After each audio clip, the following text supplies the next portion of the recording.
It's very funny that I didn't understand entrepreneurship until I came to Africa. I would describe Mike. Mike, you've been around. Mike STRANO. Having Mike STRANO as one of your sources. We're on several groups with Mike, and he's always prompt in responding to any question that touches on intellectual property, the creative space or anything. And you wonder, this guy, does he ever sleep? I've never actually known him to never be doing something. He's always trying new things, new businesses in the media. If you understand the brief and understand his expectations, then it's an easy experience.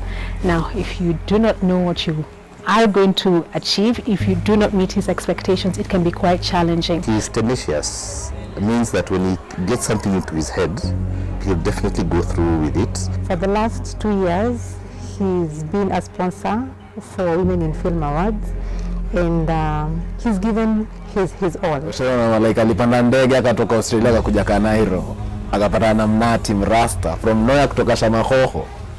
When you want someone to give you a proper background of an issue, he's the right person to talk to because he's very informed.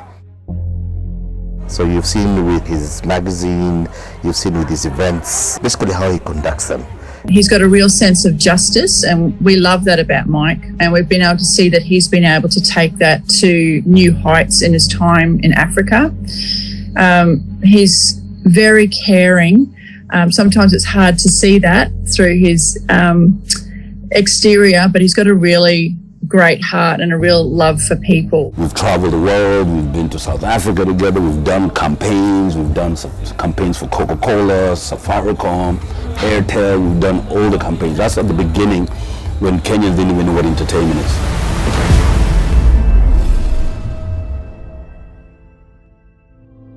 I was born in a seaside township called Carramine Beach, which is in an area in Australia called Far North Queensland on the eastern coast. Our first house was in what we call a barracks. So my grandfather used to cut sugar cane by hand. Having a father who's a farmer and being a third generation farmer myself really prepared me well for entrepreneurship. My dad will correct me, but I think I was driving a tractor from the age of 13. So my name's Lisa. I'm Mike's sister. Most of our childhood was involved with being on the farm. So Mike would help drive tractors. Mike was a very hard worker, especially in high school. He worked to the best of his ability. He tried hard. I think he always had aspirations to go further than the farm. There was school, but on the holidays I used to enjoy working on the sugar farm. So I used to work for my dad, I used to work for my uncle, I used to work for my great uncle, which I would probably have done for free because I thought it was fun. I actually didn't want to go to university. I wanted to stay and work on the farm. My parents said I was too smart to stay and work on the farm, so maybe I could get a career in agriculture because I finished the top 5% in my state. And then I went to university, agricultural university. I have a degree in horticulture. Straight out of university, even before I graduated, I got a job with a French multinational company called Rompalenc. They manufactured agrochemicals. I was a development specialist, which means I did research on their products. And in my second or third year with them, I was around 24, and I wanted to travel the world. So I asked my then boss if there was any work overseas. I did a trip through Europe, my own tour through Europe just for fun. And I visited some of the research facilities. So at the end of that trip, the head of research in Australia said to me that there's no opportunities in the UK or Europe. Would you consider Kenya?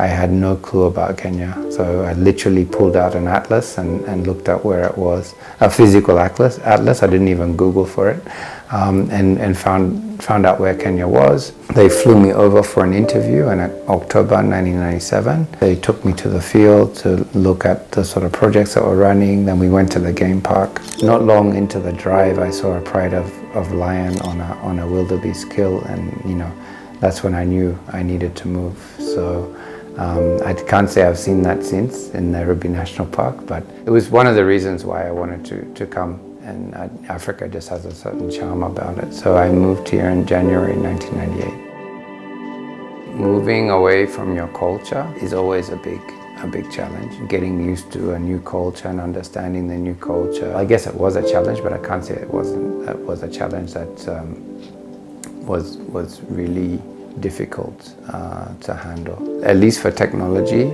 these days it allows you to stay close to your family. Sometimes I miss home, but when I'm at home, this is also home. So I'm blessed to have two homes. In 2015, my parents came to visit me, and they were in Italy for a pilgrimage. So I asked them to come and visit me, since Italy is a lot closer than Australia is. So they visited me for a weekend, for 3 days, and I gave them my tour of Kenya. So. And it was very nice to be able to curate an experience for them while they were here, and it was a very enjoyable time. It was good for them to see. You know, I'd been here for over 17 years or something, so it was good for them to see my life here, at least a glimpse of that, for them to understand what I was doing. So yeah, it was a very enjoyable 3 days, and I'd like to do it again.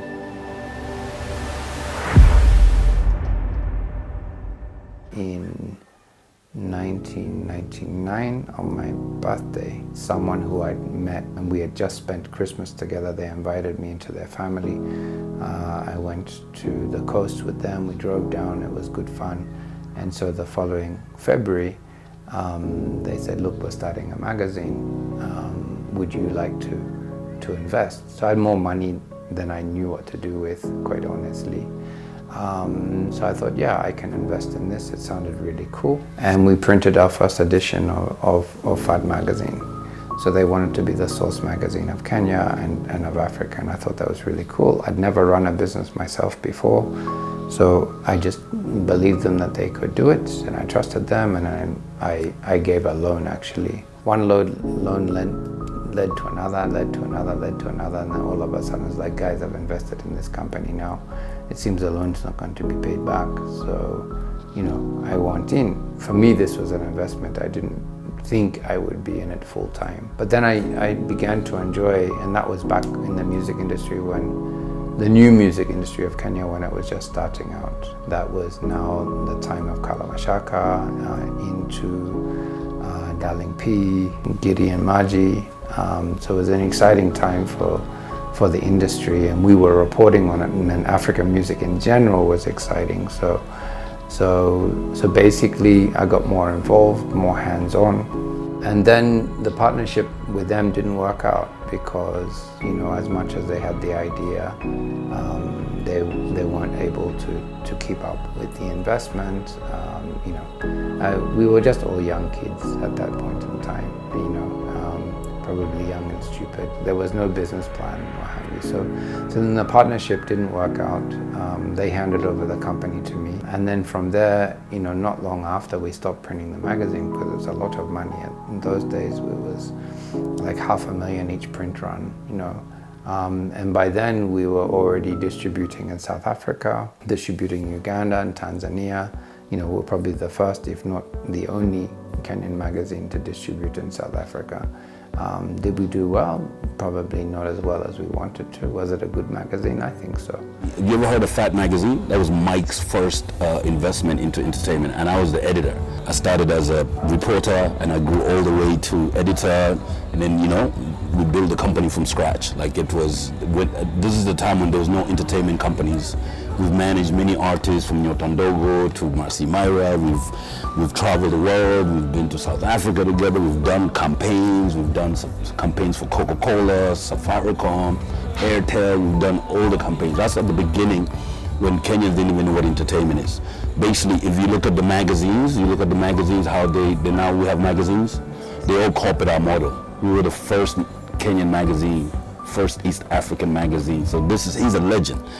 But it was an exciting time, and I don't have any regrets because the time we put in built a very strong brand as Fat Music and Entertainment. So, and that brand and the relationship we had with artists put us in a good place to now start putting artists on stages. So that's where now when we got into doing events, we produced our first concert, Fat Live, in 2001 at Safari 7s.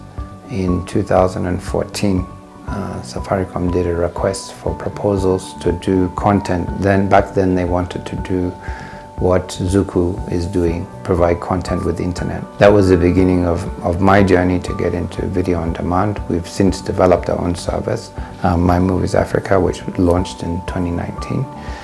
But now we've gone wider than that, and we are now an entertainment technology company. So through our partnership with Moringa School, and we're developing technology to distribute and retail African content, to take African content to the rest of Africa and to the world, online, from everything from movies, virtual reality TV programs, podcasts, audiobooks, and games. I've always been interested in intellectual property. Personally, I'm not a lawyer, but I've learned from others. So we've done some music publishing over the years. So music publishing is one, helping to collect royalties. The other thing that we do is something called synchronization. And generally we also contribute, because I'm a founding member of the Music Publishers Association of Kenya. So we look out for other publishers in terms of protecting their rights. And another initiative that is Ongea that came out of Kenya Music Week. The painting behind me is celebrating 10 years of Kenya Music Week that ran from 2004 to 2013. We then evolved it and made it wider into Ongea Eastern Africa Music Summit.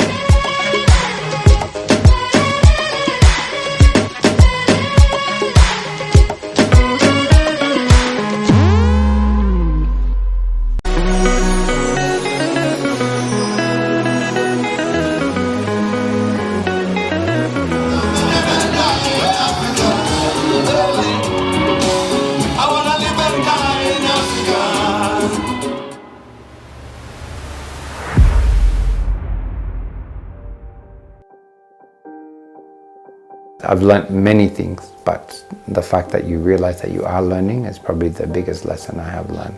Life is a classroom. You never stop learning.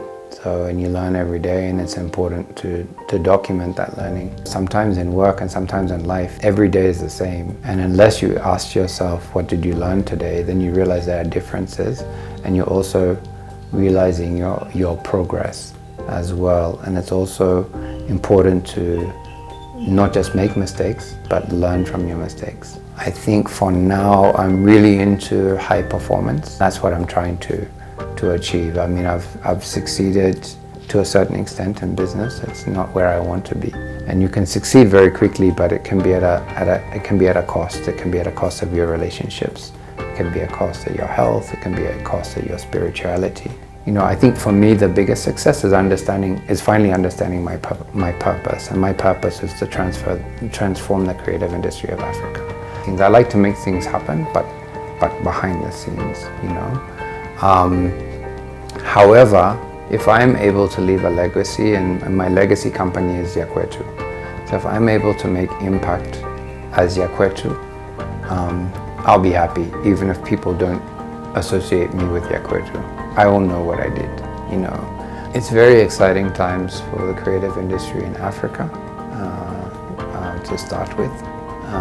There's a lot of initiatives. Nigeria and South Africa are leading the way, but it doesn't mean that they need to dominate.